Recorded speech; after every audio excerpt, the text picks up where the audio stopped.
Hello, everyone, and welcome to the Armenian News Network Groong Weekend Review for June 1, 2025. Today, we're talking with Dr. Benyamin Poghosyan, who is a senior fellow at the APRI Armenia in Yerevan and the chairman of the Center for Political and Economic Strategic Studies. Hello, Aspet. Hello, Hovik. It's always a pleasure to be with you. Great to have you on board. Benyamin, it was a rough week, to say the least, for regional peace. The war in Ukraine escalated with continued drone strikes deep into Russia. The West condemned Russia's retaliation, but stayed silent on the strikes themselves. In fact, the West also stayed silent or pretended to be ignorant when Ukraine launched strikes targeting Russia's strategic aviation deep in Russia. Critics say these attacks rely on Western, especially US, intelligence support. Meanwhile, Germany is under fire for possibly sending long-range Taurus missiles, and German Chancellor Merz said that Ukraine can now use Western weapons without any range limitations. So Russia responded with fury. Lavrov accused Germany of entering the war directly, while others warned that Berlin could become a target. Trump called Putin crazy and hinted at tougher action soon. And today there's negotiations in Istanbul between Russia and Ukraine. On the Iran front, no movement. Witkoff's hardline stance remains, which is zero enrichment, full missile restrictions, and no regional alliances. But talks appear to be continuing. So what is the current situation in the Ukraine and Iran negotiations? Given that small summary I gave, what is your take? Okay, thanks. On Ukraine, I may assume that Russia and Ukraine are far, far away from conflict settlement or even from long-term ceasefire, because yes, Ukraine and the West demand long-term ceasefire and telling that, okay, first ceasefire and then we will start discussions how to solve the conflict. And these discussions may take weeks, months, or years, given how contradictory are Ukraine's and Russia's approaches. While Russia is telling, okay, now I have a military upper hand, despite these successful Ukrainian intelligence operations on Sunday against the long-range Russian aviation, still Russian troops slowly, but they continue to move forward in Ukraine. So Russia tells, okay, as far as I have an upper hand militarily, why I should stop simply to give Ukraine a chance to strengthen its defense? Definitely no. And during June 2nd, 2025 meeting in Istanbul, Russia officially delivered its demands to Ukraine. And very briefly, we can call these demands for Ukraine's capitulation, because they not only demanding the full recognition of Crimea plus 4 regions as a part of Russia legally, including those areas which are not under Russian control. They demand restrictions on Ukraine armed forces. They demand to provide official status to Russian language, cancel all nationalistic organizations, and etc., etc. So actually, Russia clearly stated that Ukraine has two options: to capitulate now or to continue war and maybe capitulate later. From my understanding, as of now, we cannot say that Ukraine is close to capitulation from military terms.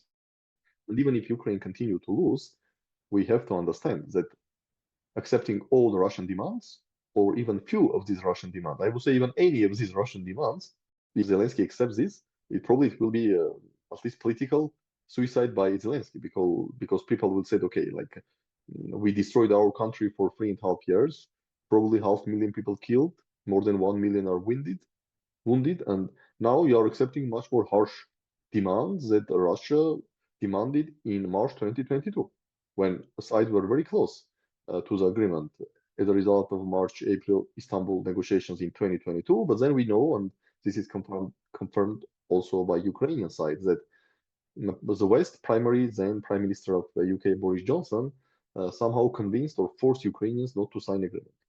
So it means that, unfortunately, the only thing which Ukraine and Russia can agree is the exchange of POWs, or exchange of deceased bodies, which they did, by the way, also on June 2nd. And Russia said that unilaterally it will provide Ukraine 6,000 killed bodies of Ukrainian soldiers, which are now held in Russian territory. And I think this is also a psychological blow to Ukrainians, because if you have only 6,000 Ukrainian soldiers held in Russia, you will imagine the actual numbers of Ukraine losses, while Zelensky is speaking that less than 100,000 people have been killed during the last 3.5 years. So, unfortunately, I think the war will continue, at least probably by the end of 2025. There are a lot of rumors that Russia is preparing major offensive in summer 2025, hoping that this will give a decisive victory to Russia. So let's see. On Iran, yes, again, we see that Iran's position is very clear. Enrichment of uranium should continue in Iran's territory. They are not going to give up this right. And also, as far as I understand, Iran would like to keep at least part of highly enriched uranium, maybe not all these 300 kilograms, but part of highly enriched uranium, while Americans are telling zero enrichment and zero even more than 1 gram of highly enriched uranium in Iran's territory. Is it possible to reconcile? I don't think so. I don't exclude that there may be some interim deal signed, which will simply allow sides to continue negotiations, because I don't think that US is ready to launch military strikes against Iran. Trump does not want this. But if Trump will accept that negotiations failed, he will be forced to do something, or maybe at least he will be forced to allow Israel to strike Iran. So I don't exclude that we may have some interim deal signed between United States and Iran will simply will allow sides to continue negotiations. But strategically, either Iran should back up or US should back up, and I don't see anyone is backupping. So probably we will have negotiations, but if there is no interim deal, even if there is no interim deal, I believe that the likelihood of at least Israeli strikes will grow up, because it will be extremely challenging for Trump to back up Mr. Netanyahu more and more. I don't know how to phrase this, but we are heading into more dangerous territory, it seems, in terms of conflicts around the globe and around Armenia. Yeah, unfortunately, I would assume that we will have a large offensive, large offensive in Ukraine, and I don't see how Iran and US can come to the final deal, even if it will be interim deal, which is also good for Armenia, because I think it's very clear that any military strike against Iran, regardless implemented by only Israel or jointly by Israel and the United States, will create complications for Armenia's deterrence strategy, because it's clear that one of the significant factors in Armenia's deterrence strategy to prevent Azerbaijani new attack is Iran's position. More weaker Iran, it means more complicated deterrence strategy for Armenia. Benyamin, just before we started recording, we were talking about Russia's conditions, which were published a couple of hours ago, you said. Something like 10 points. And as we were discussing the points, I was actually thinking, what are the similarities between this and what Azerbaijan and Armenia have been negotiating? Obviously, Aliyev sees these things. Does it give him any ideas as to what kind of terms he wants to impose on Armenia? Here I would see the difference of approaches, because Russia put all its demands into the one text. What we have in Armenia-Azerbaijan negotiations, we have a peace treaty which was finalized in March 2025. Of course, it was not officially published, but based on the leaks and on the statements of officials from Armenia and Azerbaijan, we may more or less assume that significant demands of Azerbaijan, for example, establishment of extraterritorial corridor via Sunik to link Azerbaijan with Nakhchivan and Turkey, or demand to bring hundreds of thousands of Azerbaijanis into Armenia and create de facto autonomous Western Azerbaijan Republic inside Armenia, these demands are out of the text, which means that probably Aliyev thinks that big if of course, but if he somehow will be forced to sign the peace agreement, even after signature of peace agreement, this will be only framework agreement, and he will be able to continue to demand Zangezur corridor, to demand establishment of Western Azerbaijan, and threaten use of force if Armenia does not accept these demands. So here I think two different approaches. Russian approach, we put all our demands into the paper and asking Ukraine, you have to sign and accept all our demands. And Azerbaijani approach, let's have just a framework agreement, very weak document, which even if it's signed, also I reiterated many times, including in your shows, that Azerbaijan has zero intention to sign this piece of paper, but even if the piece of paper is signed, this will allow Azerbaijan to continue to put pressure on Armenia and threaten military action. Yeah, like we've been saying all along on this show, that there's almost no need for this document because it doesn't assure peace. In fact, Pashinyan himself has said that the day after it's signed, we still have the threat of war constantly. Yes, we just may assume that probably, at least in the short-term perspective, the signature of peace treaty will reduce the risk of escalation. Let's be clear here. Of course, it will not make risk close to zero, but also at least in a short-term perspective, like first 6 months after the signature of peace agreement, of course, it will reduce the risk of large-scale escalation. Because in any case, I think it will be difficult for Azerbaijan to sign even framework peace agreement with Armenia and 1 month later launch large-scale war to occupy part or whole of Syunik or Vyazor region. So let's say that the signature of this framework peace agreement will decrease the likelihood of large-scale escalation by Azerbaijan, at least in the short-term perspective, like probably from 6 months to 1 year. But also because it's a framework agreement, it will still allow Azerbaijan to continue put forward demands and threaten Armenia to use force in a mid or long-term perspective. Yeah, I think that people say that, this document won't be signed, or maybe, has low likelihood of signing. I think that maybe Aliyev is saving this as a present to Nikol for his re-election. What are your thoughts on that? But to be very frank, I would agree that, for example, in 2021 and 2022, probably Azerbaijan was interested to see the government in Armenia, which is ready to accept its demands or make painful concessions until there was Armenians in Nagorno-Karabakh. But frankly speaking, now, I mean, after September 2023, I don't think that even Azerbaijanis cares much who is the leader of Armenia. What they care is to make Armenia as weak as possible. Because if you speak with many Azerbaijan experts, sometimes I had chance to meet them in different track 2 or track 1.5 dialogues. Now, yes, in 2021, 2022, early 2023, they were telling that, yes, we really appreciate Armenian government, wants make a peace, he does not support these ultra-nationalistic ideas or other blah, blah, blah. But starting from 2024 and also first half of 2025, they are telling that, okay, the only guarantee that Armenia will not try to bring back at least part of its losses, which Armenia faced in between 2020 and 2023, the only guarantee is keeping the balance of power hugely in favor of Azerbaijan. Because they are telling, look, if Azerbaijan will still be multiple times stronger than Armenia, even let's assume the number one, the most patriotic or most nationalistic force, political force, or people will come to power in Armenia who really believes that Armenia cannot continue to exist without Nagorno-Karabakh, that Nagorno-Karabakh should be brought back to Armenian control, that Armenians should go back to Nagorno-Karabakh without any Azeri presence. Okay, very well. But let's assume the leadership thinks this way. But if he will see that still Azerbaijan is much stronger than Armenia, then of course there is no chances if they are reasonable people, they will not launch any military attack against Azerbaijan. So now I think Azerbaijanis are thinking, okay, let's not focus who is the leader of Armenia, what his surname, and even what he thinks about Nagorno-Karabakh. He cares about Nagorno-Karabakh, or he's even happy that there is no Nagorno-Karabakh.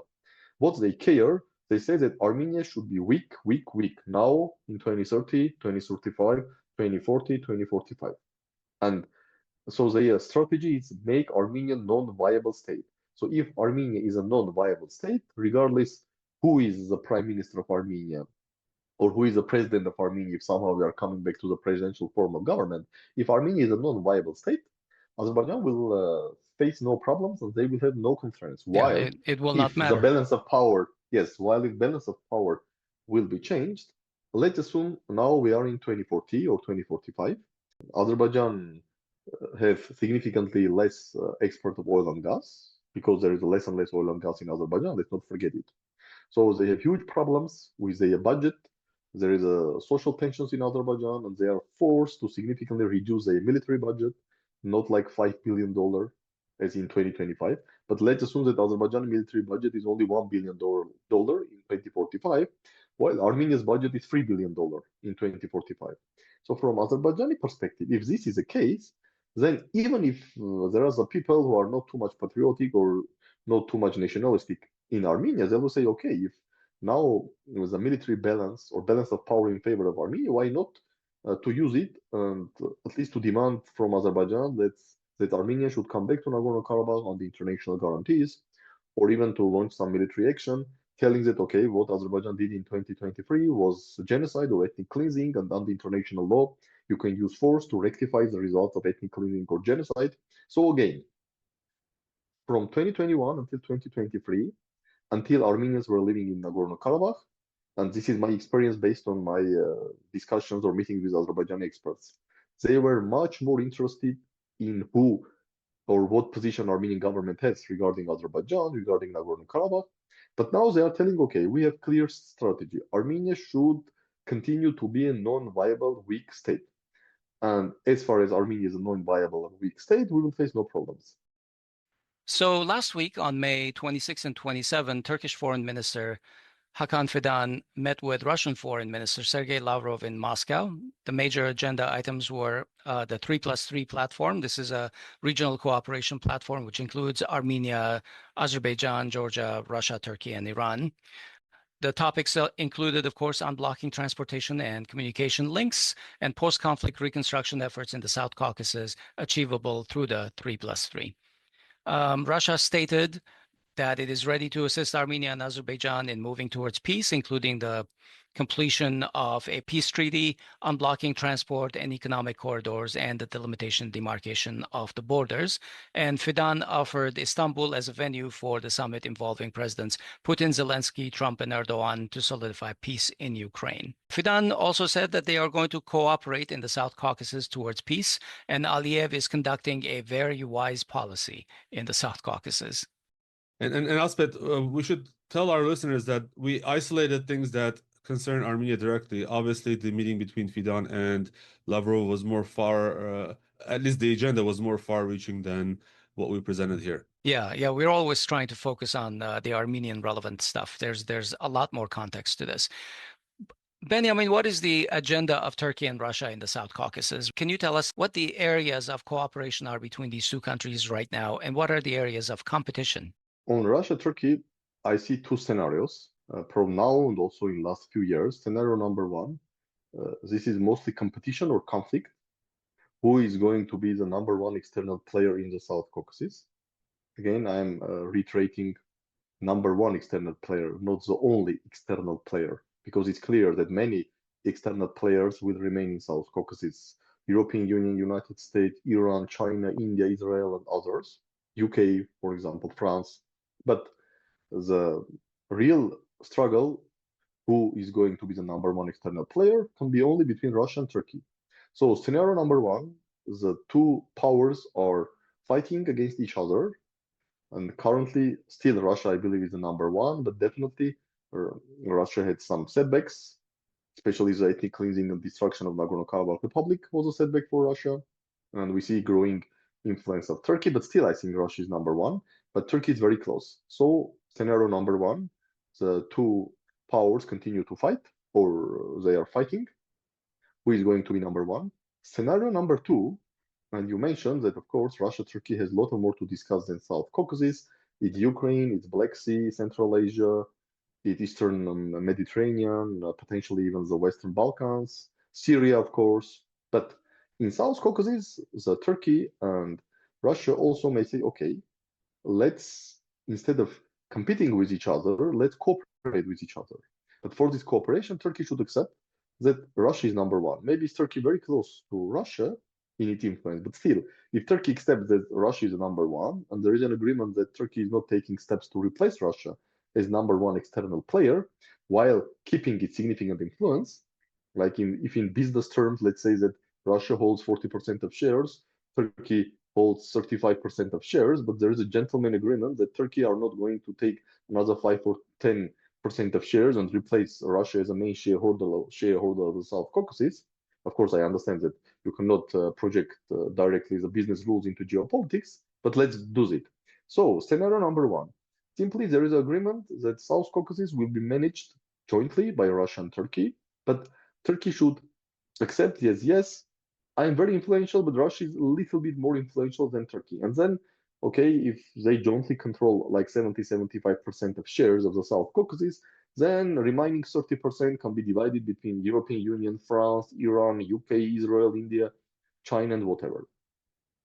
As far as I understand, of course, I'm not in a position to 100% argue what scenario is taking place or may take place, but something tells me, even I would say a little bit intuition, but also the information which I get and I analyze, the publicly available information, that as of now, Turkey is more inclined to the scenario number two, not to fight against Russia in South Caucasus, but instead to cooperate or manage its competition with Russia in South Caucasus, which allows Turkey to keep significant influence in South Caucasus while not fighting Russia and while accepting that, yes, a little bit, but Russia will have more influence. I think that as of now, probably at least on South Caucasus, Russia and Turkey are choosing the second option. Mhm. I was following the press conference given by Fidan and Lavrov afterwards, and I'm just wondering if it was me or there was a subtle difference in how they addressed each foreign minister addressed the issue. For instance, I believe Lavrov just didn't even mention Armenia specifically. They mentioned it in passing in terms of 3+3 and so forth. Meanwhile, Fidan spent time praising Aliyev, and it seemed like Fidan was more, at least in his the speech at the press conference, he was more attentive to the South Caucasus than Lavrov. It could be. Of course, it's very challenging to assess something based on the press conferences, and my very little experience on press conferences after like closed door meetings. Usually, 80% of content of press conference is nothing to do what was discussed or at least what was agreed during the closed door meeting. So it's really very, very challenging to come up with clear assessments based on just public speeches during the press conferences. But regarding the 3+3, what does it mean, 3+3? Actually, this is a mechanism to kick out the West from the South Caucasus, or at least to significantly reduce the presence of the West, not kick out. West always will be a part of South Caucasus, at least for next decades. You cannot kick out the EU, you cannot kick out the France, the UK, the United States, but 3+3 means that mostly Russia and Turkey, plus a little bit Iran, will try to manage the key issues of the South Caucasus without Western involvement, and I would say even without like Chinese or Indian or whatever involvement. So even 3+3 is this mechanism, which of course copied the Astana format, which emerged in 2017 in Syria to somehow manage competition between Russia, Turkey, and Iran in Syria. Again, this is the idea that Turkey and Russia, at least they want to try to manage their competition. Of course, you may say that, but Astana format failed, and in December 2024, like Turkey organized this coup or whatever we may call what happened in Syria in December 2024, and somehow Astana format failed. Yes, ultimately Astana format failed, but for 7 years it allowed the sides to somehow manage the competition. So even 3+3, I think, is an evidence that Russia and Turkey, at least they want to try the scenario number two, managed competition rather than direct conflict.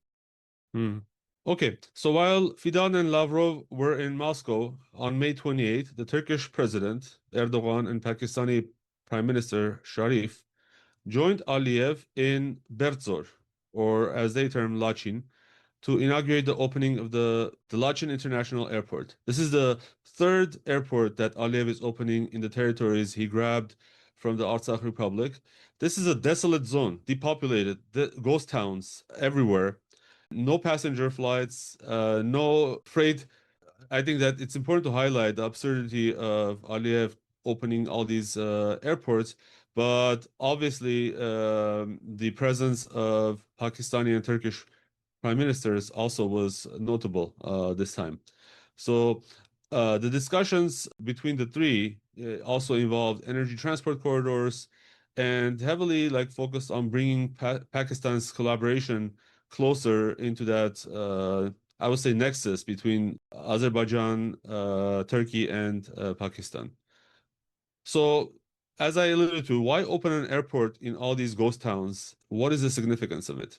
Of course, I'm not an expert in military aircraft, but I may assume that these airports potentially can be used also for military usage, and not only for fighter jets, but also these combat UAVs.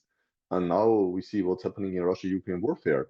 There are UAVs which can fly like 1,000 kilometers, and especially given like Azerbaijan-Iran or Azerbaijan-Armenia border, the 1,000 kilometers is enough to strike all Armenian territory and strike probably up to Tehran in Iran. So first of all, I think these airports also may have, or they really have a military meaning or military significance, you are absolutely right that at least the airport in Zangilan and Lachin, which was just opened, there are no flights.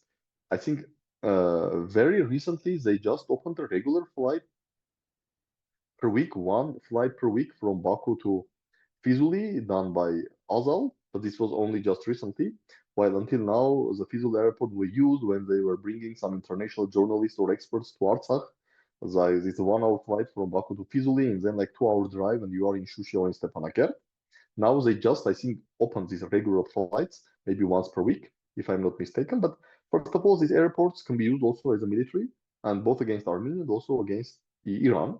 And I will not be surprised if the airports have been designed or at least have been constructed with significant involvement of Israeli military architects or military specialists. Regarding this emerging Azerbaijan, Turkey, Pakistan trilateral alliance, or as they call themselves, a Free Brothers Alliance, this is not new. I think first time the leaders started to meet in 2017, 2018. So there was talk about Azerbaijan, Pakistan, Turkey alliance even before 2020 war. But definitely, as the process significantly accelerated after 2020 war.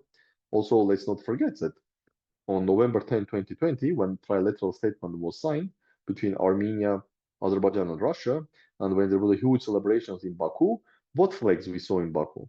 Azerbaijani flags, okay, it's understandable. Turkish flags, fully understandable. Israeli flags, fully understandable. But also there were a lot of Pakistani flags, which means that even average Azerbaijani citizen or Azerbaijani society were well informed that Pakistan also significantly supported Azerbaijan before and during 2020 war. In any case, we see growing ties. We see military purchases. Azerbaijan buys a lot of military equipment from Pakistan, including these China-Pakistan-made fighter jets. They bought like 8 or 12. And a few days ago, there was an information, not confirmed, that maybe there will be another deal for additional 24 fighter jets, Pakistani China-made fighter jets, which Azerbaijan would like to buy. And also we see a lot of military exercises, trilateral military exercises between Azerbaijan, Turkey, Pakistan. I think from Turkish perspective, this is an option to increase its influence in South Asia, let's put, because Pakistan has a strategic location. It's also bordering India. I understand why Turkey wants Pakistan, because you know that Erdogan has an ambition that Turkey should be transformed from middle power into some sort of great power, either Turkey or this Turkic world, if they will be able to establish some geopolitical alliance between Turkey, Azerbaijan, and few Central Asian republics. So I understand why Turkey needs Pakistan. I understand why Pakistan needs Turkey, because Pakistani economy is in a very bad shape. Pakistan needs investment, and also Pakistan needs arms. Yes, previously they were buying a lot of arms from the United States and some other Western sources. There were some rumors that even they think about buying some Russian weapons, but also Turkish defense industry is growing and growing. And I think in 2024, Turkish defense exports were several $billion. So it's also clear from Pakistani perspective. I believe that Turkey brought Pakistan into South Caucasus, because to say that Pakistan has clear geopolitical interests in the South Caucasus, no, but they may have geo-economic interests, because during the meeting between President Aliyev and the Pakistani Prime Minister, President Aliyev stated that Azerbaijan will invest $2 billion in Pakistani economy. So I think mostly Pakistan needs Azerbaijani money and Azerbaijan needs Pakistani weapons. But probably the key factor which brought Pakistan into Azerbaijan, even prior to 2024, I think this was Turkey, because clearly there is a more convergence between Turkey and Pakistan than, for example, between Pakistan and Azerbaijan. But Turkey was a connecting factor, and now Pakistan may use the Azerbaijan investments, because Pakistani economy is in a very bad shape. Economy was in very bad shape for last 10 years, and also we know that there is a political chaos in Pakistan after this resignation or forced resignation of Imran Khan. Then he was arrested. So Pakistan is a very volatile country, very volatile, very tense. And also there are issues regarding the potential establishment of independent Balochistan, for example. There is armed liberation movement in Balochistan. So Pakistan needs money and Pakistan needs weapons. And Benyamin, is this Pakistani dynamic in the South Caucasus, in Azerbaijan, also what's bringing India into Armenia? This is one of the factors for sure. This is one of the factors for sure. And for example, we saw the anti-Turkish and anti-Azerbaijani movement in India. For example, you know that Azerbaijan in the last few years was becoming like a place of hundreds of thousands of Azerbaijani tourists. But for example, immediately after May 7, May 10, You mean Indian Indian strikes tourists? against Pakistan, yes, Indian tourists. But after May 7, May 10, India strikes against Pakistan as a response to terrorist attack, when Azerbaijan fully supported Pakistan. And let's be clear, I think only Azerbaijan and Turkey fully supported Pakistan after April 22 terrorist attack inside India, and also after Indian strikes between May 7 and May 10. It's only Azerbaijan and Turkey supported Pakistan, and India made a decision that many tourist companies simply canceled all tourist tours to Azerbaijan and Turkey. There were some information that India is thinking about canceling buying oil from Azerbaijan, because until now India was buying oil from Azerbaijan. There is a very big Turkish company who is dealing with airport services, and he was providing airport services to many top Indian airports. This contract officially is cancelled. So we see a lot of anti-Azerbaijani and anti-Turkish sentiment growing in India immediately after April 22 and immediately after May 7, May 10. So yes, definitely this is one of the factors why India is interested in South Caucasus and why India is interested to stop complete destruction of Armenia. Let's put it this way, because I think our Indian friends and colleagues understand that if President Aliyev gets what he wants, either extraterritorial corridor to reach Turkey or establishment of this autonomous Western Azerbaijan Republic inside Armenia, this will be the end of Armenia as a viable state. And definitely India is not interested in it. Let's come back to our corner of the circus. Last week, Baku's dictatorial regime escalated its propaganda, this time using the so-called Grand Mufti of the Caucasus, who claimed that key Armenian religious sites, including Holy Eshmiadzin, the seat of the Catholicos, are on historical Azerbaijani lands, quote-unquote, and accused Armenians of appropriation. Did Pashinyan condemn this bullshit coming from Baku? Hovik, you are talking to our faithful listeners. Do you really believe that they don't know what Pashinyan's all about? That was a rhetorical question, of course. Yeah, of course, didn't happen. Instead, Anna Hagopian and Nikol Pashinyan launched a series of online tirades, this time targeting the Armenian Church. Hagopian mocked Catholicos Garagin II after a summit that he attended in Bern, where he gave a very pro-Artsakh speech, arguing for the rights of return and preservation of cultural heritage in Artsakh. So after that, this attack came, and she even insulted the Catholicos directly and called Armenian clergy, pedophiles without any basis that I'm able to see. Pashinyan followed suit and made crude statements during his government meeting, and then a series of relentless posts calling churches cesspools, insulting a bishop who dared to respond to his attack in deeply offensive terms that we don't want to mention on this podcast. So, Benyamin, I want to ask you, what brought on this wave of attacks against the Armenian Church and the Armenian clergy? Did it have to do with the Catholicos Garagin II's attendance in Bern, or maybe the speech on the preservation of Nagorno-Karabakh's Armenian religious and cultural heritage? First of all, let's start from these absurd Azerbaijani claims. They are absurd, but also this should be a clear signal to us. Then when I said that Azerbaijan really plans, or at least its strategic vision is to establish some sort of Azerbaijani autonomous republic inside Armenia, these are not, this is absurd for us, but this is a strategy for Azerbaijan, which means that we should be very serious and not simply say that, okay, this never can happen.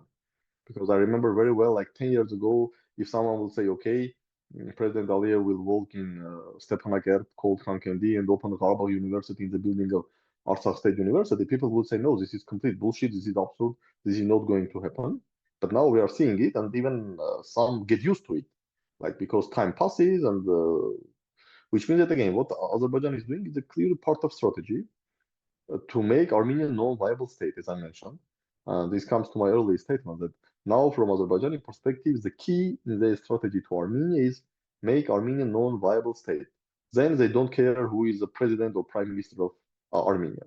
Regarding Armenian Apostolic Church is a part of our national identity, and is one of the few institutions which still was more or less respected by everyone. I think, okay, of course, we have some people in Armenia who don't respect Apostolic Church, or even who they are atheists. But here, I think it's not about religion, because even if you are an atheist or agnostic or whatever you can be, yes, it's a choice of every people. People can say, I don't believe in God. But even I think many people who don't believe in God, who are atheists, they respect Armenian Apostolic Church as an institution. It's not only like a religion. I believe in God, I don't believe in God. This is about institution, which history is like spanning for 1,700 years, and which played a significant role in the fact that, especially after losing our independence in 1045, or 1375 if you take into account the Kingdom of Cilicia, it was the Armenian Church, Armenian Apostolic Church, who helped to preserve Armenian identity or preserve our Armenian nation, and then which allowed us at the end of the day, after the collapse of the Russian Empire, to have first Armenian Republic, then based on the first Armenian Republic, the Soviet Armenia, and at the end of the day, in 1991, we got independent Armenia. So this is a critically important institution, and especially now when Armenian society is polarized, and we hear a lot of criticism and accusations. Everyone is against everyone, former authorities, current authorities. I think the basic reason tells that we need at least one institution which more or less unite almost everyone, if not 100% everyone, but almost everyone. And I believe the only apostolic church can unite absolute majority of Armenians. So from this perspective, to attack Armenian Apostolic Church, look, and to say that, look, some bishops maybe did some wrong things, or at least they violated the church rules, everything is possible. And we should understand that clergy now, they are not saints and they are not the Jesus Christ. And definitely no one can argue that all clergy or no clergy never violated any church rules. But I think we should separate some clergymen who violated or not violated some rules from attacking the institution. Again, we need at least one institution which is able to unite at least absolute majority of Armenians, if not all Armenians. And from this perspective, to attack this institution, regardless whatever your motives are, because you are personally insulted, or I don't know what happened with you, or what are your relations with clergy or with Catholicos or whoever, to attack this institution, again, the only institution which is able to unite absolute majority of Armenians. Okay, this is like absolutely a step against Armenia's resilience. And just come back to my previous term, like Azerbaijan wants to make Armenia non-viable state. And I think the reliable way to not allow Azerbaijan to reach its goal is to make Armenia more resilient state. And resilience is a very popular concept now. There are a lot of, especially in the West, there are even like center of excellences of resilience in several Western countries. But part of the resilience, I would say even one of the core parts of the resilience is having an institution which can unite majority of your society. And for many reasons, this is a apostolic church. So attacking apostolic church, again, it's not like a personal clergyman, but attacking the apostolic church, or telling that, oh, apostolic church should be completely reformed. This is attack against institution, not attack against any one individual who may or may not did or violated some church rules. We don't know. But again, attacking this institution, if I put it very like mildly and diplomatically or in an expert way, definitely is not helping make Armenia more resilient. While Armenia needs resilience somehow to stop this Azerbaijani vision of making Armenia a non-viable state. So if the church helps keep Armenia resilient and the Pashinyan pair are attacking it, what is their motivation? I mean, is this a coordination? I mean, the only thing I can suspect is Azerbaijan's interest here. What is their intention in doing all this? And in fact, I should also let you know that at the end of the week concluded by Pashinyan saying, as you said, the Armenian government needs to have a bigger role in deciding the Catholicos, and essentially he was trying to make a case for the Armenian government to have a role in the makeup of the church, which is absurd and it's not going to happen. But again, what is the motivation behind such actions? Frankly speaking, look, if you are an expert and analyst, you are trying to find any rationale or any reasonable explanations. Because here we cannot find any reasonable explanation why to take an institution which helps to make your country more resilience, then of course we may jump into the area of different assumptions. What are the motives or what are the triggers? And also, yes, we have to accept that, if I'm not mistaken, I think all this started after Catholicos had a speech in Bern, if I'm not mistaken, of course. But we have to also accept that immediately after Velvet Revolution, there were attacks against Apostolic Church. I remember there was a movement like New Catholicos for New Armenia or something like that, which started immediately after Velvet Revolution. And if I'm not mistaken, even there was some trying to physically enter the H melting, the main cathedral, in 2018. So this is not the first time when there is an attack against Apostolic Church after Velvet Revolution. But also, yes, we have to say that these recent waves of these attacks or steps have been taken, if I'm not mistaken again, because the meeting in Bern was in, I think, in May 21 or May 22. And when you read the speech of Catholicos, I think every reasonable Armenian will sign under, if not every word, at least like the main argument of the Catholicos, because of this is fact that Armenian cultural and religious heritage is being destroyed in Nagorno-Karabakh and other territories which Azerbaijan took during 22 war, and then after the September 2023 ethnic cleansing. So yes, we can jump into different assumptions, but from strategic point of view, of course, it's also important to understand motives, but here we can only speculate. But what I can say is that attacks against such an institution as Armenian Apostolic Church definitely, again, put it very mildly, does not help to make Armenia more resilient. While Armenia should be more resilient, and Armenia need resilience to fight against Azerbaijani vision of making Armenia non-viable state. Yeah. And I just want to state, Pashinyan complained a lot about Armenian churches being cesspools because he saw like some construction equipment in a church somewhere. I have never seen that. I go to church semi-regularly at least. But what I can say, is what has the Armenian government done to help the churches not be cesspools, if he does consider them? And that's just my own commentary, because at least for the case of the Georgian government, it provides reparations and continues to do that yearly to Georgian Orthodox churches and even Armenian Apostolic churches in Georgia because of many years of expropriation of the churches by the USSR regime. So one may ask, what has Armenian government done to help these churches? Hovik, maybe the church is not buying its cement from the right oligarch. I'll have more to say about that, yes. Benyamin, last week with Member of Parliament Arthur Khachadrian, we discussed the topic of impeachment versus election. And it's still a hot topic in Armenian news, and I suspect that it's going to continue this way for a while, the next year until elections maybe. So let's ask again. Is pushing for impeachment now, which, for example, Edgar Ghazarian is doing now, and which presumes the defection of upwards of 20 members from civil contract without any kind of a street process, without a trigger for popular discontent, is this a realistic step right now? Okay, like I assume myself as a common sense or more or less reasonable person, as far as you can be reasonable in this crazy world.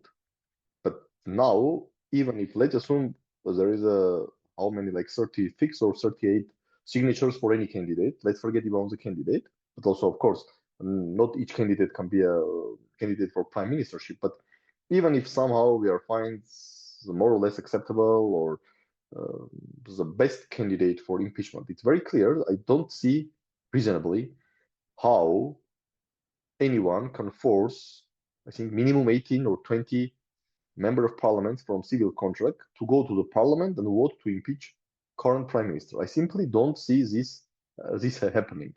And the talks that if there will be a candidate, then I don't know, 100,000 or whatever people next day will come to the parliament and force these 18 or 20 MPs of civil contract to vote for Pashinyan impeachment. For me, this sounds not reasonable and not realistic. So, of course, we may say that, okay, let's have these 38 signatures, let's have a candidate, and then the candidate will not get these 54 votes, or at least Pashinyan will not be impeached by 54 votes, which means that the candidate will not be elected prime minister. Why not to do that? But frankly speaking, I don't understand what will be the profits, or what will be like the reason, or why to have a procedure which will end up with failure of impeachment process. Who or what benefit will get Armenian society or whoever if the process starts and then fails? Like it could be even used against opposition as a even it can be mocked, frankly speaking. Right. So like using my just basic reason and logic, frankly speaking, I don't see why some process should start when the chances of failure are close to 100%. Yeah. Well, let's talk a little bit more about the 2026 elections then. Maybe we're starting to see the current government's platform, so-called platform, actually emerge. Some illusory peace, probably fueled by ongoing concessions, as far as I can see. Perhaps a little more social welfare, however temporary these ideas might be. But let's, instead of speculating, let me ask you, what seems to be the agenda of the platform of the ruling party? And then also, do you see a peace where the current government takes back control of Armenia's sovereign territory for more than of the more than 200 square kilometers that they've given up in 2022, 2023? Okay, again, I'm not a political technologist expert, but if I would try to think, okay, what current government can offer as a population in 2026, of course, I understand that any political campaign will be focused on two different sectors or issues, big issues. One is domestic situation. I mean, a domestic situation mostly is a social economic situation, like I don't know, employment, salaries, inflation, social welfare, education, healthcare, and etc. And here we can argue, government can say, look, I did a lot of good things. For example, I don't know, I constructed or renovated 50 schools, 25 kindergartens, 10 hospitals, or whatever, or 500 kilometers of highways are paved. So, but this is like a one big set of issues. Second big set of issues is foreign policy and foreign policy and security. And for Armenia, this is very significant. For example, in the United States, as far as I understand, up to 90% of voters does not care about foreign policy. So even if you come and say, okay, United States again become United States brought back the unipolar world, but now you have to pay 50% more for your gasoline, or you have to pay 50% more for, I don't know, beer and McDonald's, people will say, we don't care. United States brought unipolar world because we even don't understand what the unipolar world is, but we want to pay less for our gasoline. But in Armenia, foreign policy and security is much more important, especially in the context of what happened in the last 5 years. So from this perspective, what government can offer? Of course, setbacks are huge, like complete destruction of Nagorno-Karabakh Republic, ethnic cleansing of Armenians, occupation of more than 200 square kilometers of Armenian territory, and not success of this peace agenda. Despite all concessions, there is no peace agreement with Azerbaijan, no normalization with Turkey, and there is a threat of Azerbaijan is escalating any moment, like limited escalation or even large-scale escalation. So the only way for the current government, if we speak about the second big set of issues like foreign policy and security, I think the current government probably will try to replicate what Georgian Dream did in 2024 parliamentary elections in Georgia. Of course, context is different, but probably techniques will be the same. In October 2024 Georgian parliamentary elections, Georgian Dream message was very clear. Vote for us and you will have peace. Vote for opposition and you will have a war because Georgia will be transformed into next Ukraine. I think the current government will say, look, a peace agenda didn't fully materialize because we do not have signed peace agreement and we do not have signed document with Turkey, but at least there were some advancements in peace process or peace agenda. At least we have an agreed peace agreement text, which is fact. We have an agreed regulation of border delimitation and demarcation commission signed in August 2024 and then ratified by the Armenian parliament and approved by President Aliyev. So the message will be very clear. Vote for us and there will be chances for eventual durable peace. Maybe not 100%, but let's assume there will be at least 50% chances that if current government remains in power, 50% chances that we will be able to have a durable peace and stability. Benyamin, let me also ask, this security issue, the national security issue, has been taken up by both the ruling party and the opposition. Who do you think in these conditions has a more compelling vision for security that can earn them the votes in the election? Because, you know, that there's no signature. You can say that there's a document with language that's been accepted by both sides, but there's no signature, there's no agreement.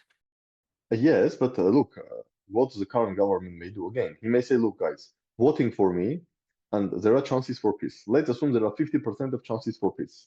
50%. Voting for others, and most probably there is a like almost 0% chances of peace, and at least 50% chances of war. I think this will be the very clear message. Civil contract equals 50% of peace. Anyone else equals 50% of war. Like a very, very basic. What can opposition do? And it's a very tough question, by the way, because okay, opposition may say that, look, first of all, opposition may say, but I don't know the text of peace agreement, so I cannot say this peace agreement is good or bad. But probably opposition will say, but I'm going to bring back the Nagorno-Karabakh issue into negotiations, that I will demand the right of return for Nagorno-Karabakh Armenians under some international guarantees, which we all understand Azerbaijan will never accept. I think it's clear fact that you can only force Azerbaijan to accept the return of Nagorno-Karabakh Armenians. Armenia is not in a place to force Azerbaijan anything, not now, not I'm afraid in the next 5 or 10 years at least. Okay, can opposition say, okay, if you elected me, I will ask or I will convince Mr. Putin or Mr. Trump to force President Aliyev to bring Nagorno-Karabakh Armenians back? No. Which means that if you are telling that I will bring back into the negotiations the right of return of Nagorno-Karabakh Armenians, it automatically means that you are telling that as far as I'm in power, there will be no peace agreement signed with Azerbaijan because Azerbaijan will never accept this. And if you are telling that this should be part of peace agreement, it means dead end. So you may say that, okay, guys, opposition may say, look, government did a lot of concessions, but there is no peace agreement. So he may argue that if you elect Mr. Pashinyan, the chances of peace are not 50%. The chances of peace are almost close to zero, but the chances of additional concessions, painful concessions, are high. And even at the end of the day, we may end up in the war again. While if you are elected me, at least I can say that there will be no peace. I think the key slogan of opposition should be that in any case, there is no chance of long-lasting peace for next years, either on the civil contract or anyone else, because Azerbaijan does not want it. The only difference is, will Armenia continue these painful concessions or continue to be humiliated, or at least this process of constant humiliation will be stopped? Probably opposition should say this, that, okay, it's not that I am coming and there is a 50% of chance of war, while if current government remains, it's a 50% chances of peace. No, there is no chances of peace for anyone because Azerbaijan does not want the peace. But and that's the key point to make. Yes, but at least if I am coming, this humiliation process will be ended. Because I think even if people are disappointed and they don't care about politics, but anybody understands that Armenia was humiliated in the last 5 years. I think every time when you see leadership of Nagorno-Karabakh Republic in Karabakh, in Baku jail, it's humiliation. And even if you don't care about Karabakh, about politics, even if you hate these people who are in Baku jail because you think they, I don't know, robbed the millions or tens of millions of dollars from Karabakh, but somewhere deep into your conscious or maybe subconscious, you understand that these are your leaders, maybe very bad leaders, but they're now in enemy jail. I don't think that any normal person can feel happy. So corruption is actually an emerging topic in this election. Last week, I think Robert Kocharyan even mentioned that the current government is deeply corrupt. What did he call them, Hovik? I think geniuses of corruption or something like that. Yeah, or he said that maybe he's the wealthiest person in Armenia, something like that, I believe. Yes, or hinted at least. So do you think that focusing on exposing the corruption of this regime is going to be an effective strategy for the opposition? And of course, as you know, for the many years that Pashinyan has been around, he's been running on corruption, that the formers are corrupt. Really, not a whole lot has been done about it. So who has the advantage, the upper hand with this topic for the elections in 2026? I think the effectiveness of using the corruption against the current government depends who using it. Frankly speaking, if we hear this from people who had high-level positions anywhere between 1998 to 2018, still society will not accept this because there is a deep belief in society that these people were fully corrupt or almost fully corrupt, and there was a rampant corruption in Armenia between 1998 or even before 1998. Why 1998? Because there is a core belief that even this process of privatization, which started in 1990 during the Levant Repatriation period, was mostly illegal and completely corrupt. I'm not a psychologist, but my basic understanding is this.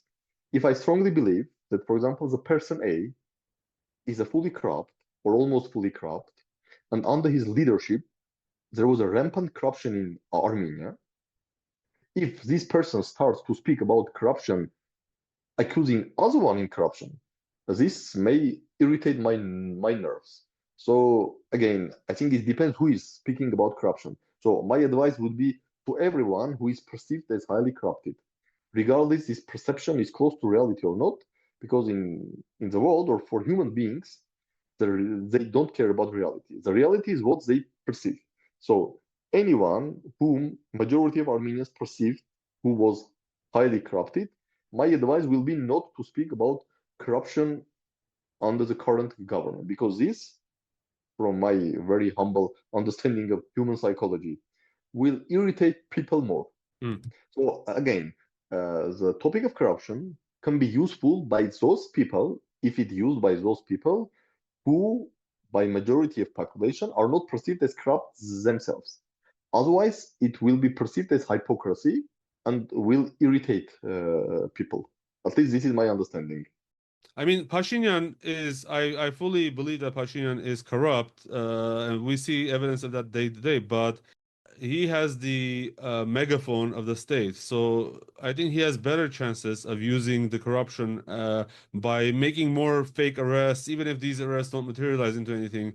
They are able to generate more news that is positive towards the government than the opposition can, because the levers of power, are in the hands of Pashinyan. Yeah, so again, I'm not an expert on political technologies, and I'm not an expert on psychology. But again, if someone who is perceived to be completely or almost completely corrupt accuses someone else about being corrupt, majority of population perceives this as a hypocrisy at least. And I'm not sure that this helps. Okay, well, thank you. Let's move on. It's time to ask each of you if there has been a thought or two that you want to share with our audience. Benyamin? Just a few words. I think we all have to understand that the Armenian Apostolic Church is an institution, and we should not mix our feelings or perceptions about individuals with our perception about institution, and we should not project whatever we think real, semi-real in this post-truth world. Even it's very difficult to differentiate what is real, what is not real. But regardless what we think, what we perceive about individuals inside institution, we should not project these feelings or perception, real or fake, into the institution.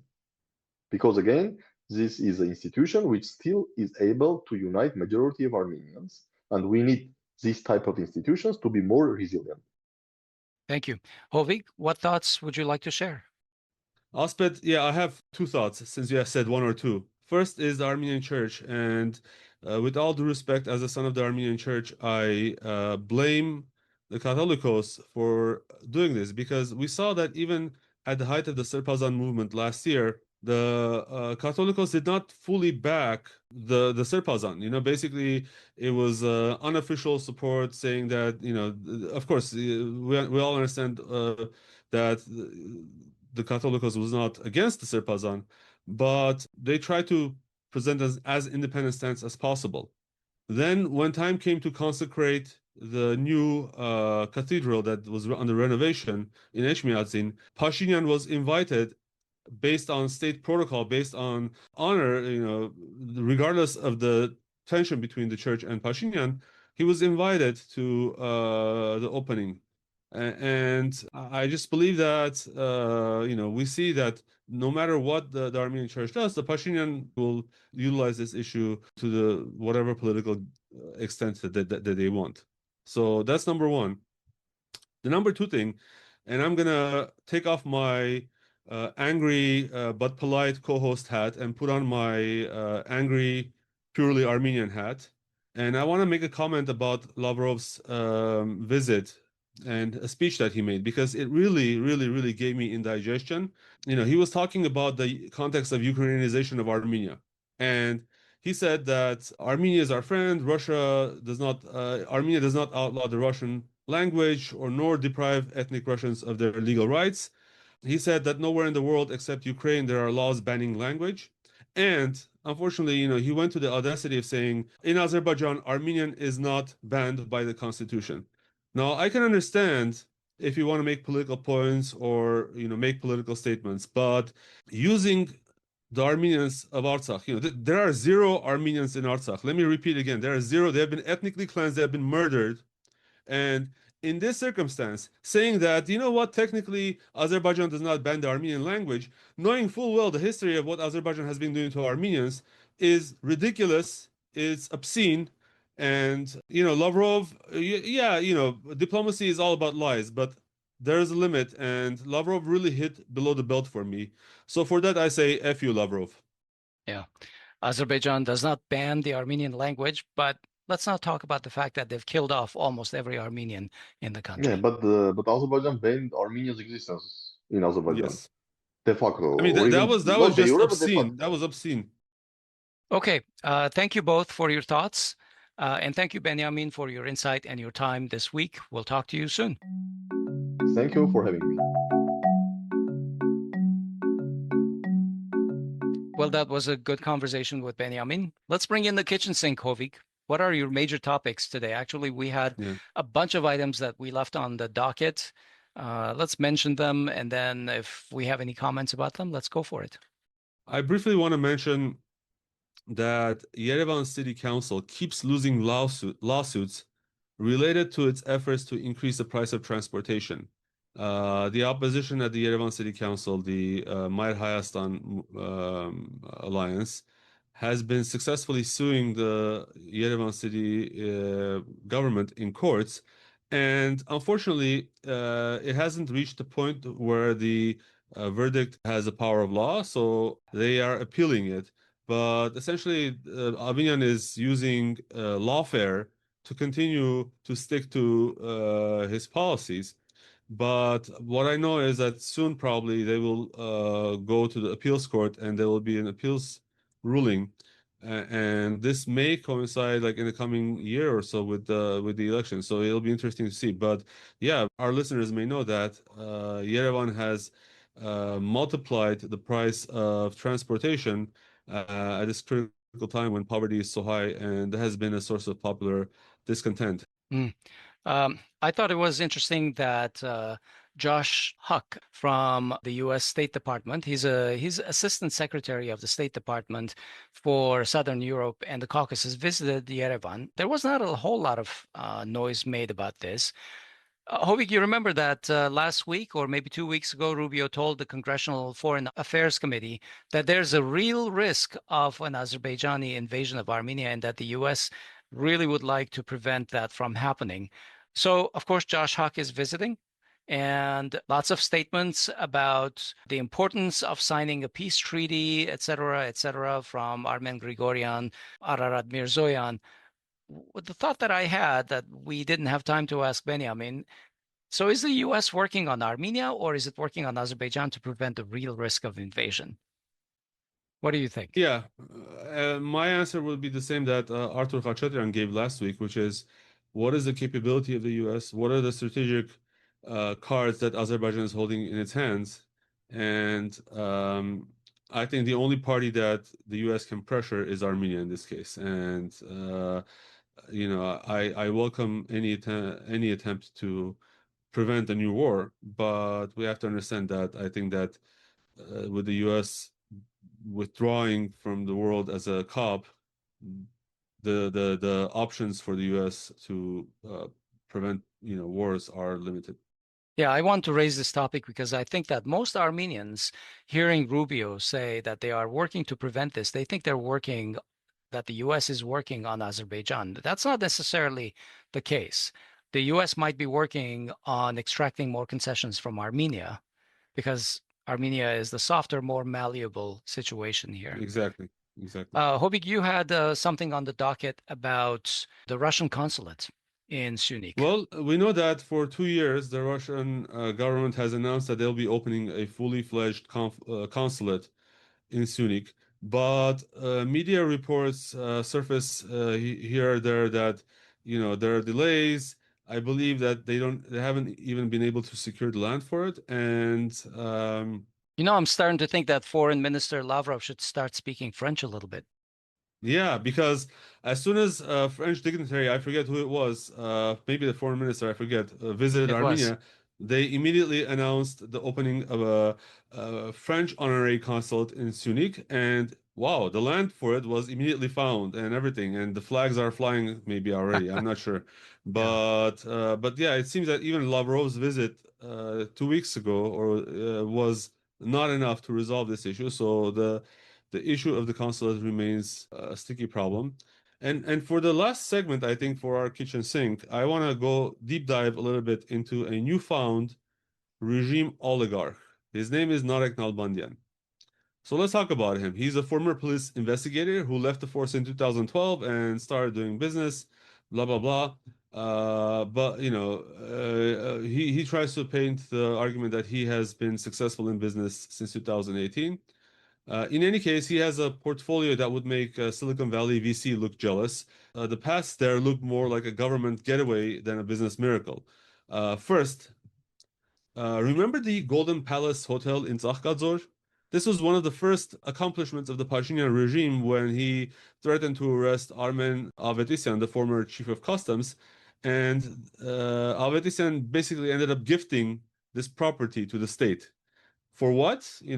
That remains to be seen. Maybe when Pashinyan goes to jail, we'll figure it out. Yeah, and there have been a lot of corporate gifts to the government, like 12.5% Yeah, during that of time, the we saw like one after Zangezur another molybdenum people. plant, etc., etc. Yeah. Weird gifts. Yeah. Anyway, so the government was holding this property, mismanaging it, just wasting money for its upkeep. Of course, it was used for during COVID to quarantine people and so forth. Great use of a prime hotel property. Anyway, they decided recently, last year, I believe, to auction off the property, which was valued at 18 billion Armenian drams. That's around $47 million. So there were no bidders. So the government, lowered the price. Still no takers. They lowered the price a third time, and suddenly Nalbandyan flew in and snatched it for just 5 billion drams. That's $13 million. But get this, he didn't pay for it upfront. He signed a deal to pay in chunks, in installments, and then reportedly missed some of the payments. Despite this, the government let him use the property as collateral for a loan. So in short, he bought the hotel at 27% of its original value, didn't pay it all, and still used it to borrow money. Now try doing that without connections to the Pashinyan government. Now, while struggling to pay for this hotel, Nalbandyan somehow found the funds to open a $7 million animal feed factory, complete with like a ribbon-cutting appearance by Pashinyan. Then came another score. A mansion previously seized from ex-Prime Minister Hovik Abrahamyan. It was seized under the law that you have unexplained income, so we're going to take this from you because you can't explain how you got it. But that property, Hovik Abrahamyan's house, was under legal restriction. It couldn't be sold to anyone because it's involved in this corruption or perceived corruption. That is, until an investigator suddenly, mysteriously, one day decided to lift that restriction, and within a matter of days or weeks, the transaction involving Nalbandyan was executed, where he decided to purchase the property under his wife's name. That incident of lifting the restriction also is now part of a separate criminal case, just to say. Anyway, the guy has tons of businesses, including poultry farms, and he is accused of selling eggs at very cheap prices. In legal terms, this is called dumping. But don't expect the National Security Service to bust his doors and spread him on the asphalt for a photo opportunity like they do to the regime's critics. So it's important to say that when we talk about oligarchy in the Pashinyan era, it's not just about holdover from previous times.